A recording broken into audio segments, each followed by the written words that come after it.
gave us girls hope. The Cinderella story, it is not over.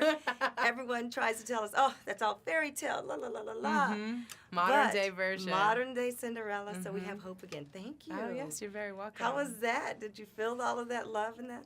I love that, actually. That was the thing that really was the beginning for Chris in writing this script. You know, he's got his 2 daughters. He has a lot of Cinderella in his house. He was hearing it quite a lot. One of his daughters has a particular obsession with it, and that's the exact situation. It was like that. And, okay, thinking about, you know, this actor, this comedian turned trying to be serious actor being followed around by a journalist. I like these ideas. Okay, where does this go? And then just building upon it and building upon it and building upon it. And I just think it's beautiful. I think it's fantastic. It feels really, really modern. It feels strong. Yeah. It's not the like, oh, damsel in distress and she runs away and something happens. It's present. It's like engaged. It's like everybody taking their space and owning it, you know. And it's really remarkable. Even my daughter, like everybody has their moment. My mother, you know, everybody who comes into the on screen that you see, from Cedric to Jay Farrow to Leslie to Whoopi, everybody they own their space. Ben Vereen, what would this movie be like without his moment? Gosh. You know what I mean? It's so phenomenal, and I just love that there's no cameos. There's no little small things. There's nobody belittled. You know, it feels like a feminist movie in that sense. I remember talking to Chris about it, and I'm like, I can't be doing this, blah, blah, blah. And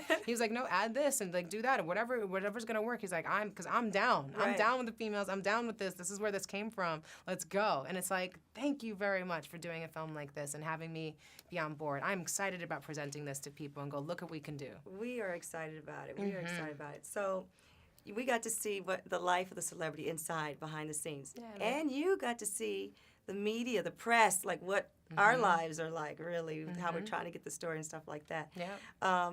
Do we go too far ever? Did you ever feel like, oh my gosh, like, oh. Oh, yeah. I mean, all the time. I mean, I think that's just a reality. But when you look at this film, you get a bit of understanding of the pressures about it. You know, this is a single mom struggling with her sobriety, mouths to feed, you know, bills to pay, you know, she's doing her hustle, she's trying to figure it all out. She's got a real perspective. She's an entertainment journalist, and because she's entertained and she's a fan, and she's got, if you're gonna be a fan in any situation, I see it on Twitter every single day, I have questions. I wanna know, like, what's this about? How was that? You know, and so it's like, what would that look like in that situation? And understand when you're reading these different articles, it's coming from an opinion about someone else and their work, and in an hour and a half or even a day of spending time with them, do you really get to know every facet of them, you know, so it's just interesting, you know, it's 2 of the oldest professions in the world, you know, entertaining and acting and doing journalism and writing down our stories and sharing. They're both part of the same tradition. It's storytelling, you know, that we share this information with them. Some of us dial it in. Some people are just being like, you know, some people are going, you know, I'm just going to ask this question, I'm going to dig. You know, and I'm gonna lie, you know, and some people are gonna go, I'm gonna try to make you feel like you were there with me. It's awesome. We were there with you. We certainly enjoyed it. Thank you so much. Thank you. Thank you.